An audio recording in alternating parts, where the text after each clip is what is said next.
Hi, Dagobert from Dagbert's Tackle World on the Gold Coast. I've got this week's fishing report for the 18th and 19th of July. So, firstly, folks, please remember the in place now is the no catch, no take, none in possession of snapper and pearl perch. So, if you're thinking about going over the border to catch snapper and pearl perch, I don't know if you're allowed to bring them back into Queensland. I don't think you are. If you're going to go from the seaway down, same scenario. If you come back in Queensland with this through the seaway with your fish, even though you caught them in New South Wales and in your possession, you will probably get fined. So think about it before you do it. So for the offshore report, that leaves us with a few options. Firstly, if the swell drops off, you go chase tailor behind Stratty trolling lures or over in the sandbags near Narrowneck, but just be careful of that swell, it's still up a bit. So maybe give that a bit of a miss. Second thing we do would be to just live bait on the closed reefs if you've got a smaller boat and chase hopefully jewies or cobia. Any bycatch or snapper you get, you'd have to throw back. Sorry about that. Release them is more the word. And for those of you who can get out a bit wider, again at the 36 fathom reef, if that's as far as you can go, I'd be probably again just live baiting or maybe do a bit of jigging, but the jigging's going to catch snapper, so you're back to live bait really and hoping for a cobia or a jewie or a kingfish, as in yellowtail. 50 fathoms, same deal again. If you're bottom fishing, he's going to catch pearl perch and snapper this time of the year, and lots of them, but you're not allowed to. So you're back into jigging, and that's what I'll be definitely doing. I'll be jigging for kingies and amberjacks. At this time of the year, they're all good. They're good time to catch them, good fun to catch, and you're allowed to take them home. So I'd be fishing up towards that sort of 27.40 and 153.42 or 41, 42 on your longitude, which is off jumping pin in about 85 meters of water.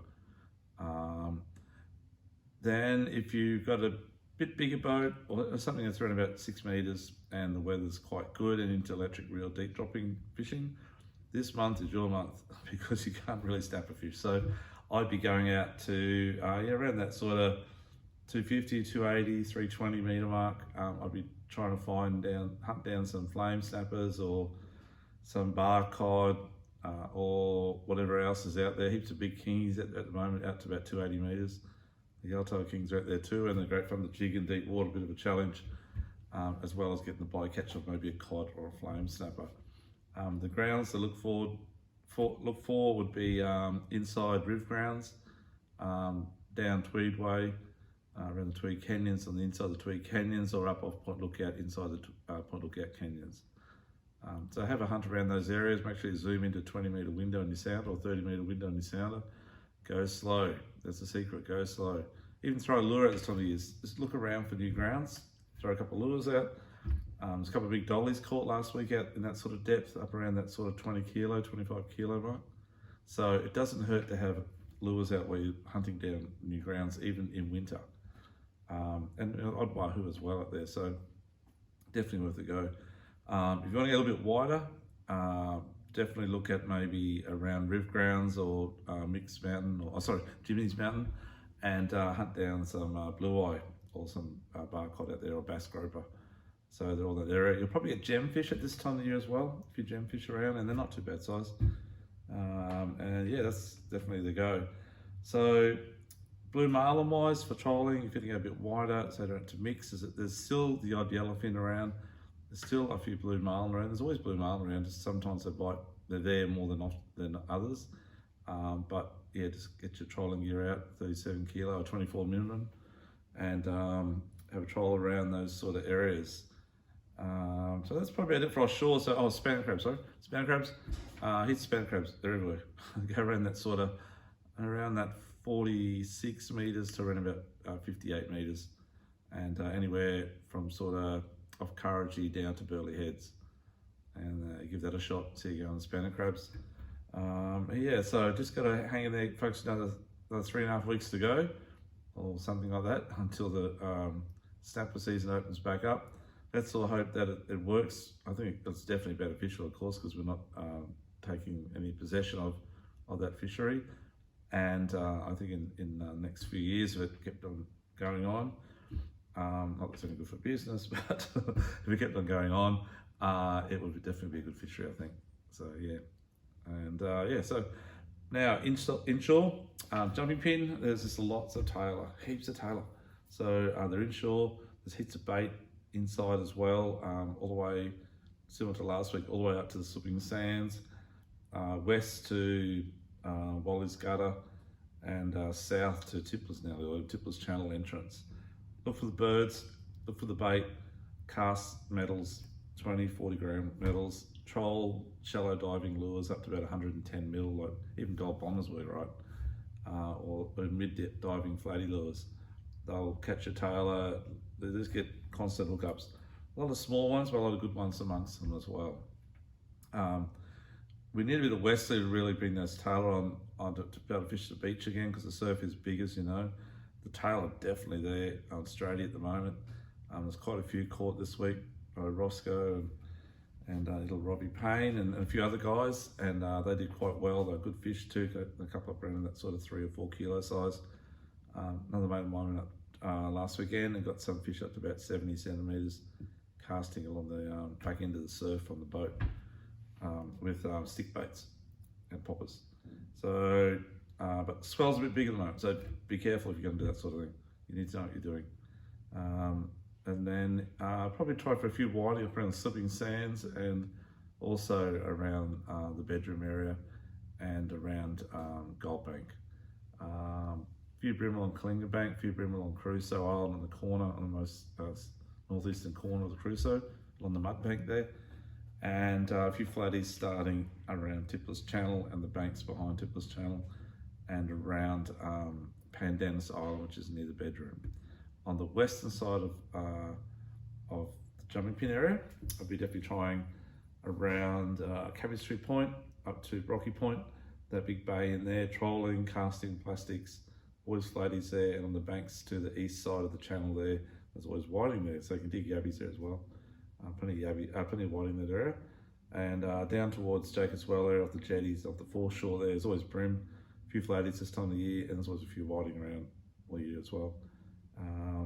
Mud crab's been a bit quiet. Sandies, yeah, a few around. Again, try around Slipping Sands or around Tipler's Channel entrance. Give that a shot. Okay, down the Broadwater, there's been still amazing amounts of squid. I started with squid. There's so many arrow squid. I love them. I love eating them. They're such great fun to catch with the kids, and they're just a really great food to consume. But they're delicious, and there's so many different recipes you can do with squid, because we're having squid every night at the moment. Yeah, so the squid are in all the main channels except for where it's really ripping. So anywhere from sort of the old deep hole, which is near Perry's Banks in the Broadwater, to probably SeaWorld in the eastern channel. You won't find many except for maybe in the high tide or the low tide. They just don't like that super strong current. They don't mind 2 knots of current, but they don't like 4 knots of current. I don't know where they go. They go to some eddies or somewhere, or they swim away from the current areas. Generally speaking, you're anywhere outside of that area on the eastern channel and the western channel, which goes, the western channel obviously goes from sort of top of Sovereign to nearly the Grand Hotel at Labrador. All the way along there is really good for squid. You just got to drift the channels, look for the deepest part of the channel. So if it's between the red and green, if it starts off at 2 meters and goes down to 3.5, then just got a little dip of 4.5 meters in the middle, that's where you got to be. That's where the squid are. Okay, that's probably about as much trick as I want to tell you. But and with your squid jigs, please watch our squidding thing we just did on YouTube, which we launched tonight. A bit of fun. But I went with my son Sunday. I got 16 or something in about an hour and a half, 2 hours. So, and there's plenty there. You need to have 2 jigs out. Like 2 jigs is floating close to the bottom, or sinking close to the bottom, I should say. So you just drift with 2 out, and then you have another 2 which you work.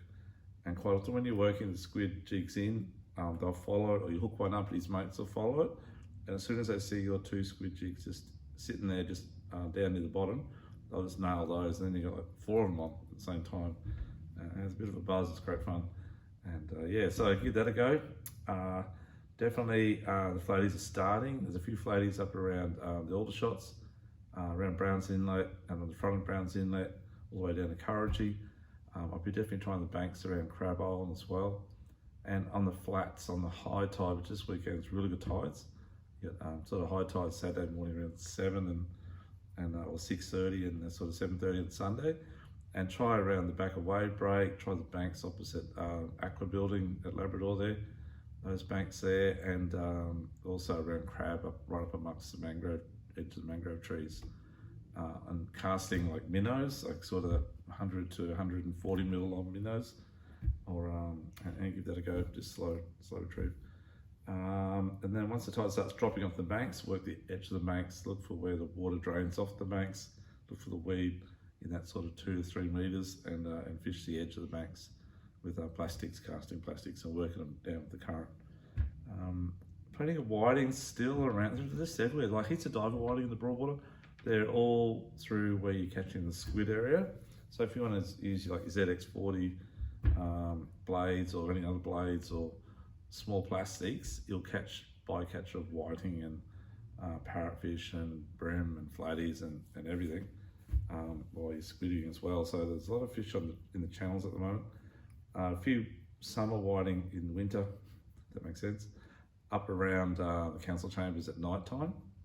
This weekend's good tides again. So one of my favourite tides to fish at the river there's high tide around that sort of 6 o'clock, and then fish to run out for the first 3 hours. So I'd be definitely maybe hunting it that way. Even though it's cold, you'll still catch them. The water temp at the moment in the river is about around 19.5 to 20. So it's not too bad. It's obviously colder than summer, but the whiting is still whiting. That rhymes. Okay, so give that a shot. And then on the beach as well, as we said before, the swell's up, but the surf fishing is extremely good at the moment. A lot of tailor along the spit in certain areas. So always try just south of Pump and Jetty, a couple hundred metres south of Pump and Jetty, a couple hundred metres north of Phillip Park, which is opposite SeaWorld, opposite the roundabout there at SeaWorld there. And then try down at Narranack. There's always a lot of bait there and a lot of tailor come into the gutter at night time from those bags at the front of Narranack. About half a k south of Narranack, sort of just before Focus, there's always good fish along there. The odd Dewey there as well, and the odd mackerel there as well, even at this time of the year. And then maybe down around sort of Mermaid or Broadbeach area, give it a shot down there as well, at this end of the Gold Coast. Yeah, so give that a go. Bream, if you're into bream fishing, plenty of bream around that little reef that's just southwest of the second red north of Wave Break, if that makes sense. You're about 80 metres southwest of that second red north of Wave Break on the eastern channel. There's a bit of coffee rock there, and there's a lot of bream there this time of the year. And the tides this weekend again, perfect tides for it. You want to be there on the high tide, 6 o'clock tomorrow morning or 7 o'clock Sunday morning, and fish that first hour and a half the run out before it gets too strong. And definitely worth a go for bream there. If you do get a squire there, you have to throw it back. Please remember that. You can't keep your snapper or squire. No go. And yeah, give that a shot. Okay, further down south on the Gold Coast, try down around, obviously the beach fishing is going to be definitely the go. Big tailor, big surf, big tailor, good gutters. So try Cabarita. I'd probably stay away from the rock fishing at the moment, it's a bit dangerous, but yeah, try to Cabarita off the beach. Try just north of Brunswick and just south of Ballina if you want to go for a bit of a drive and you get through the border crossing and back into it, and give that a go. So Taylor, there's a few dart and bream on the beach as well, but I'll be chasing Taylor definitely. Again, early morning, 5 o'clock till 7:30. You can spin lures after that on the tide, but it starts to drop. Definitely spin some lures around that sort of 8 a.m. to around about 10 a.m. at the moment, or 7:30 till 10. And in the afternoon, once that tide comes over that back bank, you'll get good fish in the afternoon from sort of 4:30 to about 6:30 at night along most of the beaches. The Tweed River, plenty of bream in the Tweed River. Just try around the little boat harbour there, or off the rock wall, or around Boys Bay Bridge, or just any of those general areas. We can fish off the shoreline, and a few big flatties getting around as well. That's probably, sorry, it's the Crumman Creeks and Talbudger Creeks. You always get whiting around towards the entrance there. It's like it's a funny fishery. It's a really good area, but it looks very clean, very nice. But the fishing's so-so. But you'll get a few whiting there. But if you go between the two highway bridges on either river, creek, you'll definitely catch good whiting and flaties and bream. The more west you go towards the Western Highway Bridge, the better the fishing gets. It's just the way it is down those two rivers or creeks. Yeah, give that a shot. Okay, freshwater. Yeah, the Hints Dam, it's starting to shut down. It's getting a bit cold up there, as we all know. It's a bit cool in the mornings. So if they're going to be, if the fish are going to be there, they're going to be schooled up. You need to find on the sounder. You don't need to work vibes through them. Surface will be very quiet. It's just really cold up on the surface at the moment, early in the morning. So they'll be down a bit deeper, trying to keep warm. So yeah, just try and find the schooled up and work the schools. And I'll be probably looking at maybe casting off the shoreline. Yeah, maybe the back areas up where the bridge is on the western side, perhaps around that area where the creek sort of goes up a little bit, try in there, but probably not too much on the freshwater side at the moment. Maroon Dam, a few red claw Maroon Dam, a few bass there and a couple of yellow belly. Mulga's been a bit quiet, and even Somerset's been a few big bass there, but they've been quiet.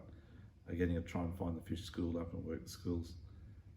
And that's probably about it at the moment, folks.